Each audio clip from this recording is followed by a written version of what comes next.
9 o'clock in the morning on a Saturday here in Harlan, Iowa. How you doing this morning?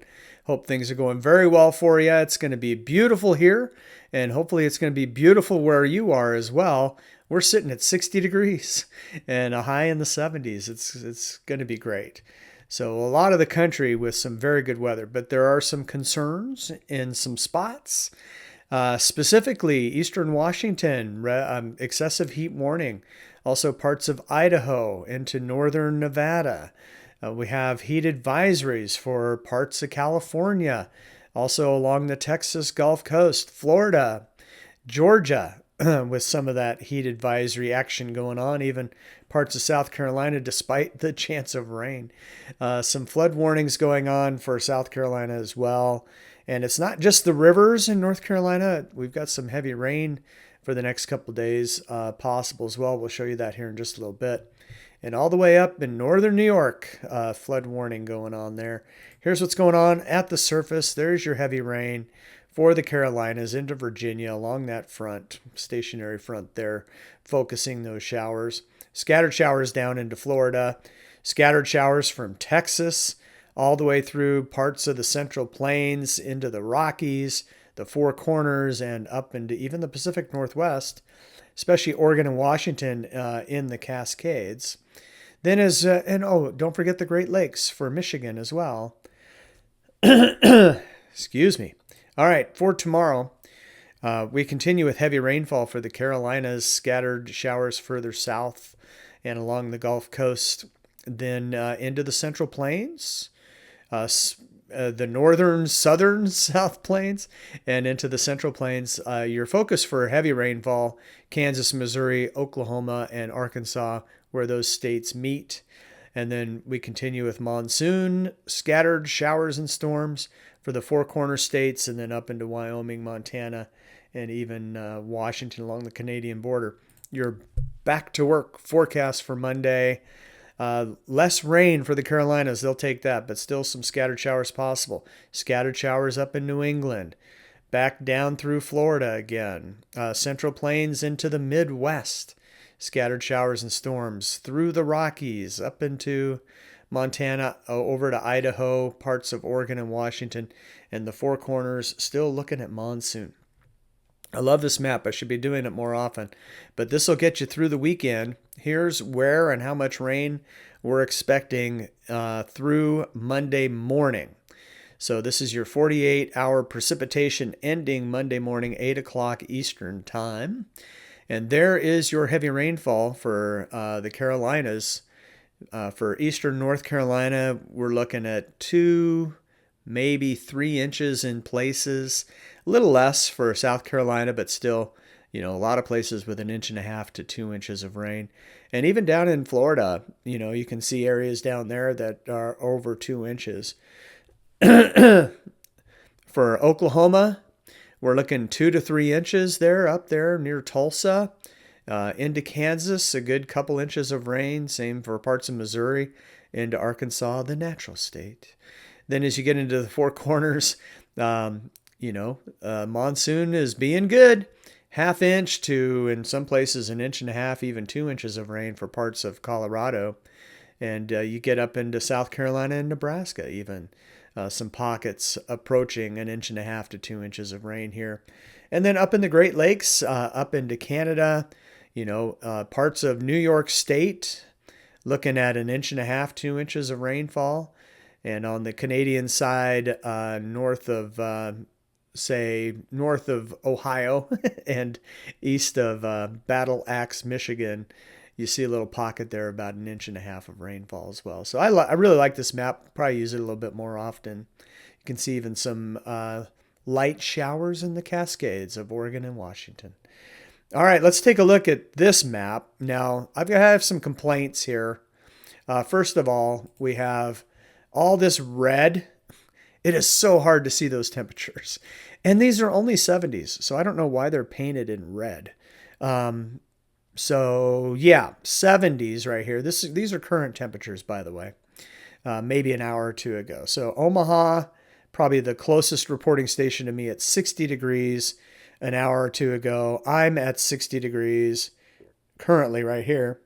And as I hover over, you can see the current temperature. So that's pretty handy. So let me go up one, advance just one. And so this takes us to 15Z. That's about 10 o'clock in the morning Eastern time. And already starting to warm up. So near 90 for parts of South Carolina into Georgia. A lot of 80s in here. 90 or so in Florida with that humidity, of course. Along the Texas Gulf Coast, temperatures in the mid to upper 80s. You get into West Texas, nice relief from the heat still, 67-ish Amarillo, or near 70 for Lubbock, Texas. They'll take that. Meanwhile, I'm in the mid 60s in probably the next hour. 60s extending all the way up to the Canadian border and in the upper Midwest. You get into Montana, and we see some 50s in here from Kalispell down to Missoula, and then eastern Oregon, eastern Washington on the warm side. Not bad, but this is, morning for them. Mid 70s. Portland, Oregon around 63. Seattle 64. Very nice. Oh, look, it's hot in the desert. So 90s already to start out the day. And so it's, as I advance, so this we get closer to today's highs here. Let's see if we can do that. That would probably be this map right here. So 91, 92 Lubbock, 92 Amarillo, mid 90s. So, it's been record heat here, and they've had some now a slight relief from the heat, and the heat's going to return. I do apologize for that. And still even 90, upper 90s near Dallas into Houston, and 100s along the Rio Grande. Meanwhile, the really hot stuff is kind of where you expect it. El Centro over to Yuma, temperatures in the 108 range, not unusual for this time of year. Even you get towards Phoenix, you're looking at temperatures over 100, Tucson upper 90s, and really hot too. Central Valleys and California, but warm, especially by Pacific Northwest standards. But you get further, for Eastern Oregon, Eastern Washington, actually 80s and 90s, not that unusual, and cooler in the Willamette Valley of Oregon in the 80s and up towards Seattle, mid 80s. This is the cool stuff right here. So the Upper Peninsula of Michigan for high temperatures today in the mid 50s. It's just beautiful. Kind of a hint of fall, 60s for parts of Wisconsin. And then where I live, it's going to be mid to upper 70s today, 80s for South Dakota. So I like this map too. I just complaining about the temperatures. Why do you have to paint 70s in such deep red? It's just hard to see. All right, let me switch over to our GFS, and we'll go through the next few days for precipitation and see how that looks for the country. And again, we're starting this morning, and we'll watch. This is one of our trouble spots here, and then we'll watch this area here moving into the plains. And look at this, a few storms bubbling up in Texas too. And then for parts of Oklahoma, this is late tonight into the Carolinas, a little bit of showers and storms. Now the GFS, it doesn't show super heavy rainfall here, so hopefully this comes true. But we do see a little disturbance again moving out of the Rockies into the plains. And this is our trouble spot for tomorrow. And again, we do see an area of showers and storms there. Then another disturbance moving through out of, just sort of, forming some showers and storms here in the Dakotas, eastern Wyoming, and an area of showers and storms moving through, I would say, eastern Nebraska into western Iowa, where I live. So again, this is supposed to be overnight Sunday, so we'll see if that comes true. That is what our forecast is calling for, and now I know why. And then that continues off to the east. Looks like some pretty heavy rainfall from Missouri into Illinois as we get into Monday morning. And then as we get a little further into the day Monday, again, we see showers and storms in Four Corners coming off of the Rockies, Central Rockies, into the southern and central plains. Kansas, some pretty good storms here. This is Monday night around midnight, Tuesday morning. Those showers weaken and move off to the east. You kind of get the idea. Now, remember that tropical low I showed you yesterday that was moving right toward Cape Hatteras and then hugged the East Coast? Well, now the GFS has it much further offshore as we go through time. I just wanted to show you that. So, yeah, we'll keep an eye on that and see where it may end up for reals. So there may be a tropical storm of sorts lurking by next weekend. But right now, yesterday to today, the run has it much further offshore.